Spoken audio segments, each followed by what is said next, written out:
ابتدا شیری که از قبل گرم کردیم اضافه میکنیم به همراه شکر. با میکسر انقدر میزنیم تا شکر حل بشه.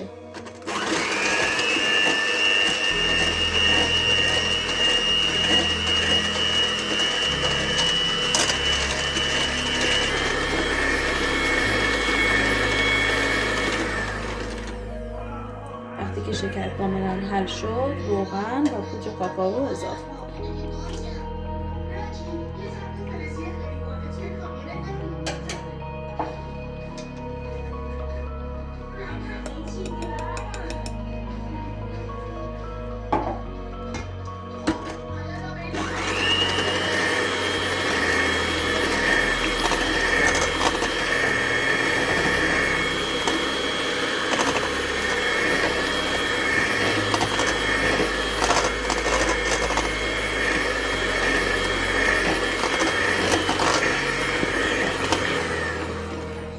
وقتی که خوب با هم مخلوط شدن، یه پیمانه از این سس کنار میذاریم.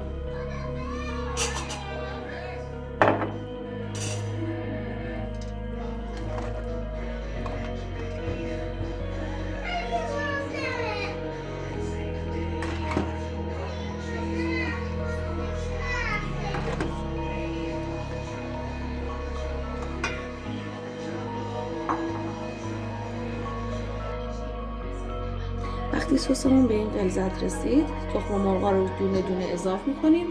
هر کدوم هم 1 دقیقه با میکسر میزنیم. تخم مرغ آخر وانیل رو اضافه میکنیم.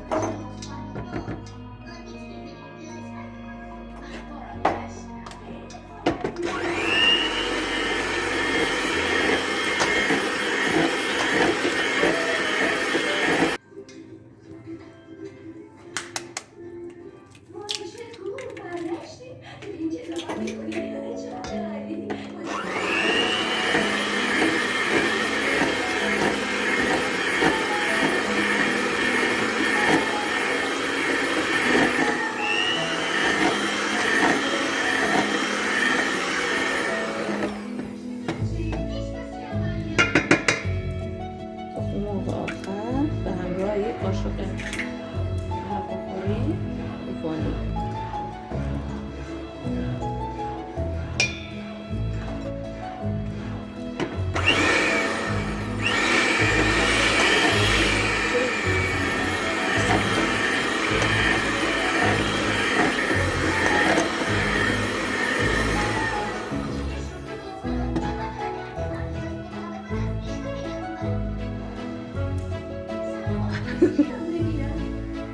بعد از 1 دقیقه مخلوط کردن تخم مرغ آخر، آرد و بیکینگ پودر رو مرحله به مرحله به ترکیبمون اضافه کنیم.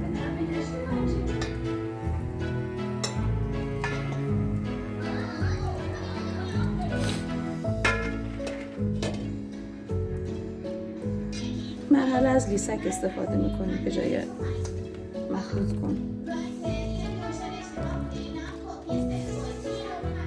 دورگیری رو فراموش نکنیم.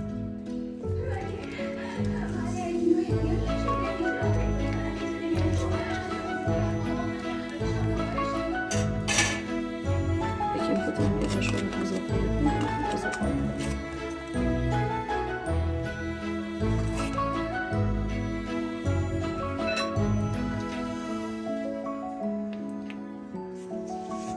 تا حدی که یه مخلوط یه دسته به ما بده همش بزنیم.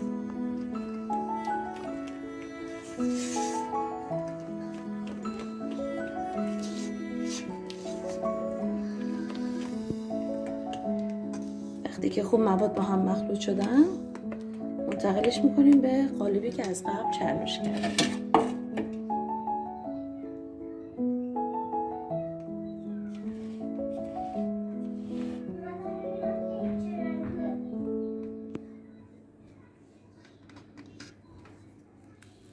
موادمون رو داخل قالب ریختیم. قالب رو چند بار ضربه میزنیم تا حباب گیری بشه و این کار باعث میشه که یک کیک تورت به ما بده. قالب رو میذاریم داخل فر با دمای 190 درجه به مدت 50 تا 1 ساعت. کیک ما آماده است. برای تهیه گاناش 100 گرم خامه صبحانه رو به همراه 100 گرم شکلات سکه‌ای تلخ به روش بنماری مخلوط میکنیم و بعد روی کیک می‌ریزیم.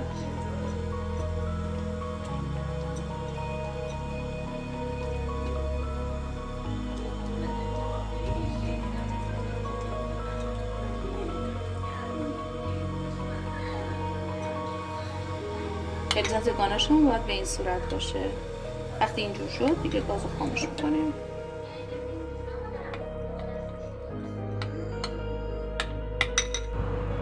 برای اینکه مطمئن بشیم که کیک ما پخته یا نه، واسطه سیخ چوبی، اگر به سیخ چوبی نچسبید کیکمون آماده است.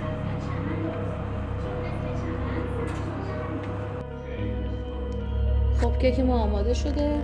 با استفاده از سیخ چوبی یه سوراخ‌هایی روی سطح کیک ایجاد میکنیم.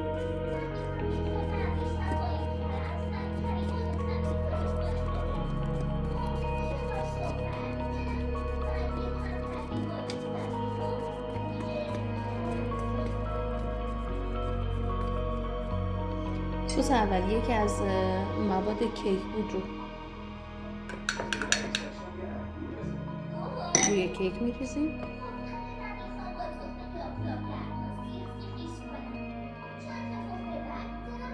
اجازه میدیم تا به خورد کیک بره.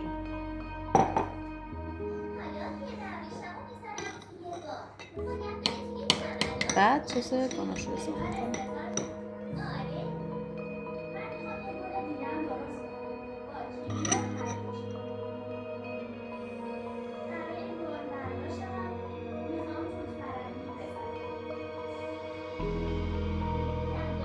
یه مقداری هم میذاریم برای وقتی کیک رو از قالب در آوردیم به پشت کیک اضافه کنیم.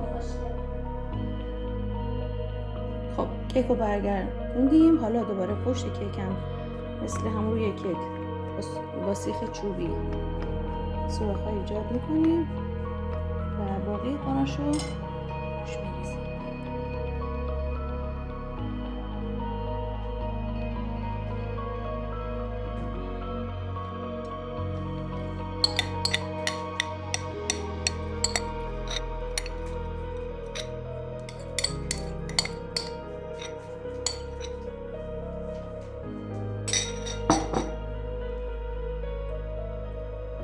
یه 10 دقیقه به زمان میدیم. بعد میتونیم کیک رو برش بزنیم.